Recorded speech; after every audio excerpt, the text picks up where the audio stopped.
Right now, there are families in our region constantly checking their phones for updates on loved ones in Israel and Palestine. We'll hear what their experience is like and explore how to process the images and information coming out of the war zone. Temperatures are pretty uniform across the region in the low to mid 50s this morning with clouds and a gusty breeze. We'll see if there's any sun in our forecast for this.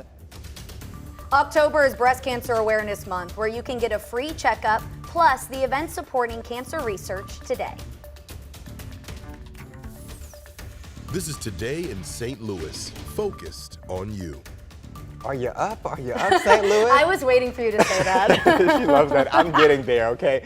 This morning we're waking up with a live look at Enterprise Center. That's right. The Blues home opener is tonight. That kicks off at 7, and we'll give you all the info on pregame events and what's new at the Enterprise Center in just a little bit. But first, good morning to you. It is Saturday, October 14th. I'm Travis Cummings. And I'm Mercedes McKay. And I know, Travis, St. Louis just gets so excited when it's time for the Blues. Oh, yes, baby. And we have on ours this morning. We did. We coordinated for it. We did. So we're really excited. I know when I first moved here last year, I just felt the excitement when the Blues start. It's something super special about St. Louis of how we latch onto our home teams. Yeah. So it should be a lot of fun. We're going to have a lot of fun. Yes, and I got to get to a game. That has to be on our bucket list. Have you not been to a game? I haven't yet. So. Oh my goodness. Let's check it off. Callie's saying weather, and we have a surprise guest. Yes, we do. We're joined by first weather meteorologist Scott Connell with us today. Good morning, Scott. Good morning, Mercedes. Good morning, Travis. And yes, the Blues opening up the season tonight, downtown St. Louis. You won't need to park up, but you'll need some kind of wrap heading out the door, not only this morning, but all day long. The gusty wind's going to stick with us throughout the day today. We're still at 55 in St. Louis. Most areas are between 50 and 55 degrees right now, and that's because the winds are pretty gusty out of the west at 15 miles per hour. And we have clouds. Now, out of those clouds, nothing really showing up on the radar screen this morning, but our big storm system continues to spin up towards the Quad Cities. It's dragging in that cooler air, and it's also dragging in quite a bit of cloud cover. I know we had the solar eclipse, the annular solar eclipse today, but don't expect to see it, and probably don't even really expect to notice much happening as we head towards 11 o'clock lunchtime when that occurs. Temperatures are going to be holding in the 50s most of the day. We should top out around 60, 61 this afternoon. That's it. Maybe a spot shower or sprinkle, but for the most part, it's just a cloudy, windy, and chilly Saturday.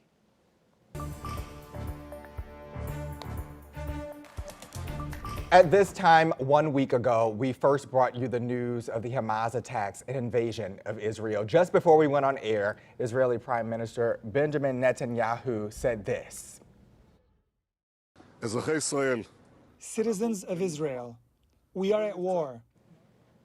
And right now, Palestinians in northern Gaza are fleeing south after the Israel Defense Forces dropped evacuation orders. Flyers across Gaza City. The Israelis want to clear the area before their ground assault on Hamas, but there's nowhere for the Palestinians to go.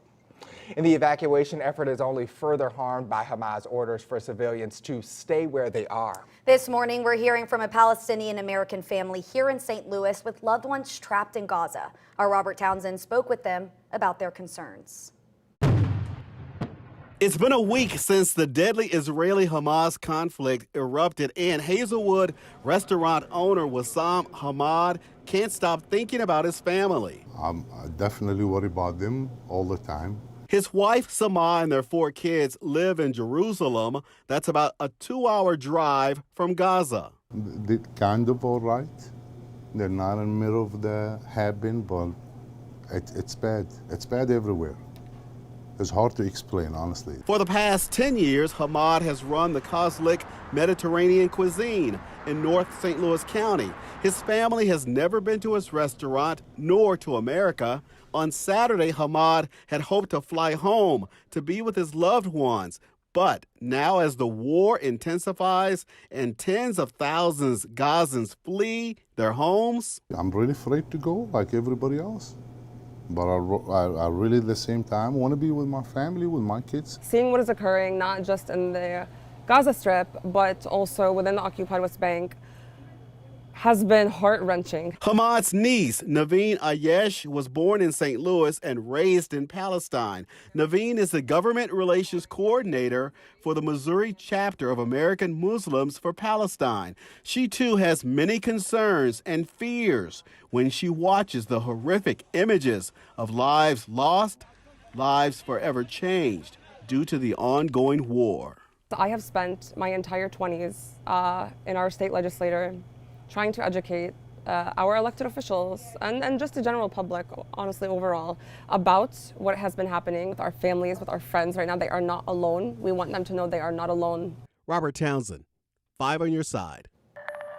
Today, the Campaign for Human Dignity will address the crisis in the Gaza Strip. They'll be joined by other civic and religious leaders at the Robert F. Young Federal Building on Spruce Street at 1 p.m.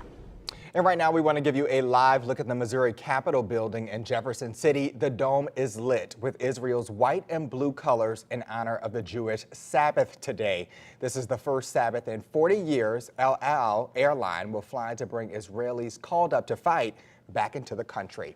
And I spoke with a local rabbi whose brother-in-law has been called to the front lines in Israel, cutting short his honeymoon. Rabbi Jeffrey Abraham in Creve Coeur told me he's constantly checking his phone for updates on his family in Israel. While serving in any war is dangerous, he explained the mindset of Israeli citizens.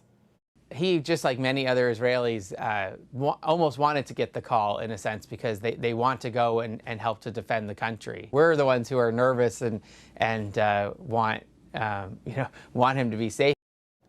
Rabbi Abraham says he's been joining other organizations this week, and he'll hold special prayers for his 3,000-strong congregation this weekend.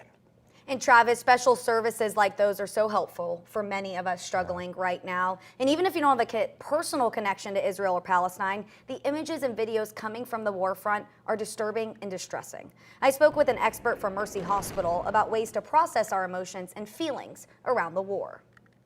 We need to be mindful of what we're exposing ourselves, what we're exposing our families to. Be intentional about listening to our minds, our bodies, our feelings, whether it's our faith, our family, our friends, our activities, really grounding ourselves in that self-care during these distressing times. And for a link to all of our stories on the Israel-Hamas war, text the word Israel to 314-425-5355.